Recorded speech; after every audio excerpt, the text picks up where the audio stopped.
about 3 or 4 hours of exercise a week. Morning to you as well. Good morning.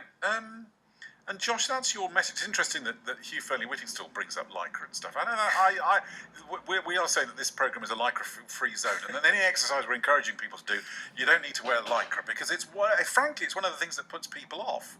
Yeah, and you see it in a lot of commercial, big box, local leisure centres.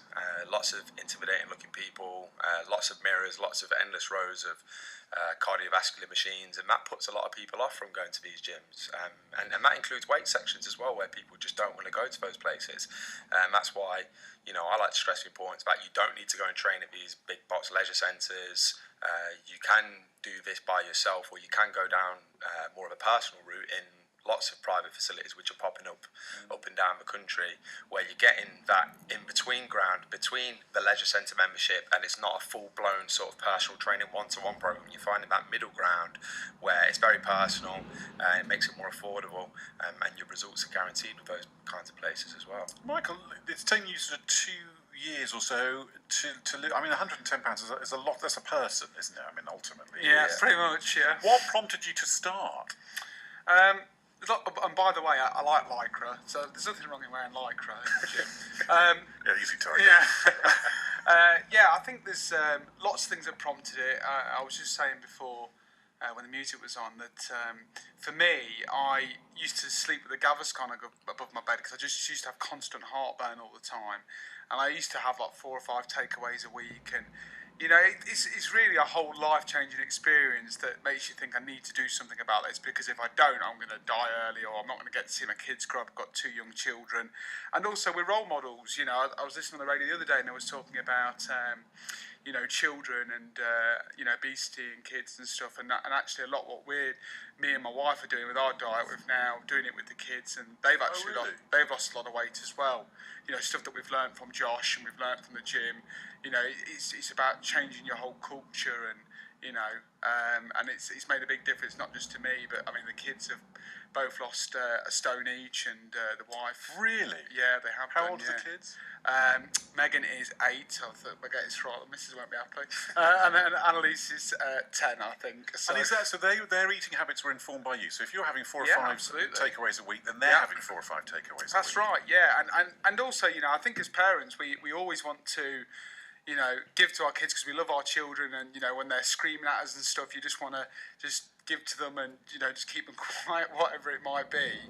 But actually, I think me and Gemma kind of looked at each other and said, well, they're a representation of what we're doing to them, and actually we have to take responsibility for them. And actually, Gemma's been yo-yo dieting for a long while. My wife, who trains with me at the gym at Josh's place, and she decided herself that she was going to commit to it because she wanted to do it for the kids, and the kids have done the same. For the last 6 months we've all been on it, we've all done really well, and we're all getting healthier and fitter.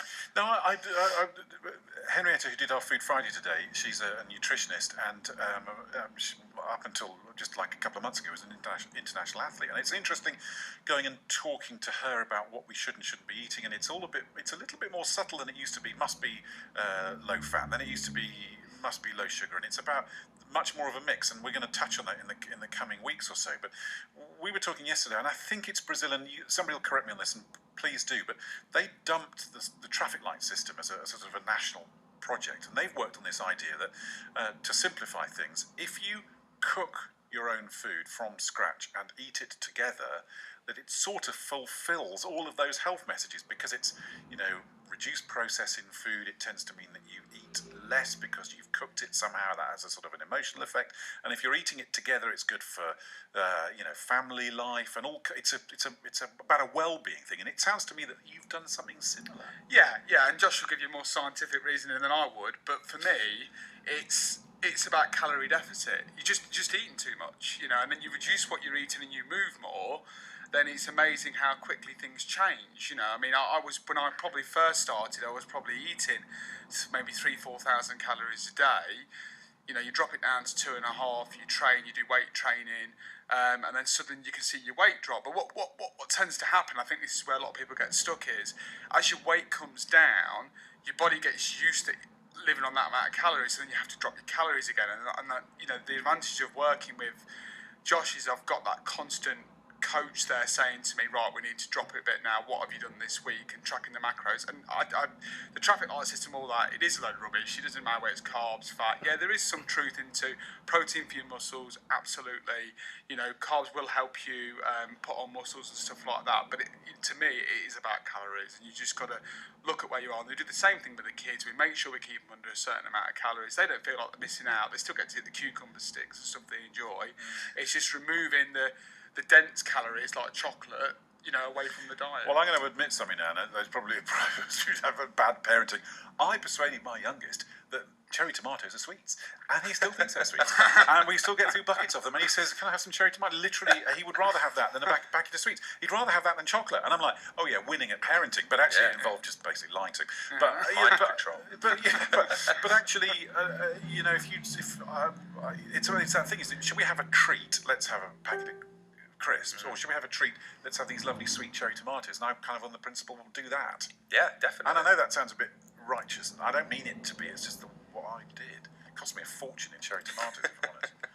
But look, Josh, that is it. And it's interesting talking to you and talking to Henrietta as well about nutrition and stuff, and how it's actually quite a simple thing, isn't it? Eat less, move more. Yeah, it is literally. When it comes to weight loss, you know, we talk about health and obesity in sort of a wider spectrum. The main problem which we've got as a society is a calorie problem, and it's an energy balance problem. So people aren't expending as many calories as they should, i.e. activity and exercise, and people are consuming too many calories, i.e. overeating. So what we're really talking about is creating a calorie deficit on a sort of widespread societal level, and that's what we're really trying to do. And we achieve that through, you know, exercising 2 to 3 times per week, and also controlling the types of food that we're eating. Because yes, calories is king, and it is how many calories you're burning versus how many calories you're consuming, which basically dictates what you're going to weigh.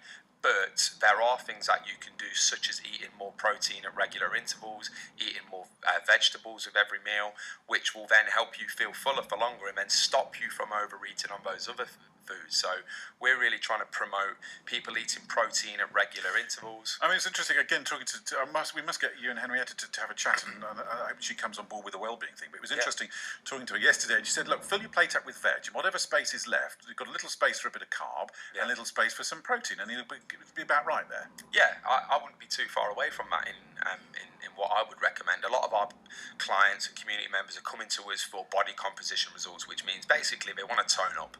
And what that means in layman's terms is they want to drop body fat, and they'd like to increase their muscle tone. And the best way to do that is through weight training, a minimum of sort of 2 to 3 times per week, and eating protein at regular intervals, somewhere between 1.6 and 2.2 grams per kilogram is what we recommend to our clients. But yeah, you know, you can go down the route of, you know, working out grams per kilos and numbers, but in the simplest of terms, people really just need to find something that they enjoy, which is activity or exercise. It could be cycling, it could be running, it could be weight training. Tap into the reason why they want to do it. So draw some motivation. It may be your kids, like it was for Gemma. There was times where she wasn't motivated to do it for herself, but when she switched the reason why she wanted to do it to her kids, she's found the motivation to be able to sustain that regime which she's stuck to. And for me and a lot of other people, it's all about just sort of being the best version of you. And I look at my daughter, and I look at my staff, and I look at my friends and my family, and I just think, you know what, if I invest that time in myself every day through training, through the meditation which I practice as well, then I'm going to be able to offer everybody around me a better version of myself. So by being selfish for an hour a day and looking after myself, that allows me to give a lot more to the world and the people around me. And that's really what I want to hammer home to people. Look after yourself, and you'll be able to give more back to the world. And I know you're going to help 2 or 3 or 4 people of our listeners, and we're still getting lots of people writing into us with reasons that they want you to help them, and you're going to choose the people. And if you think that Josh can help you out, and I keep saying on air that you're just a really nice guy, and this is not about being shouted at by like an American sod. Well, I know, but you know what I mean. It's about encouraging people and stuff, isn't it?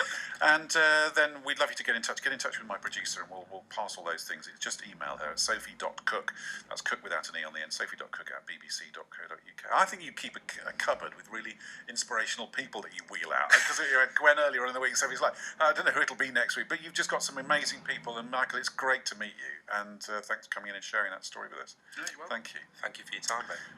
We'll be fitter by the end of the month.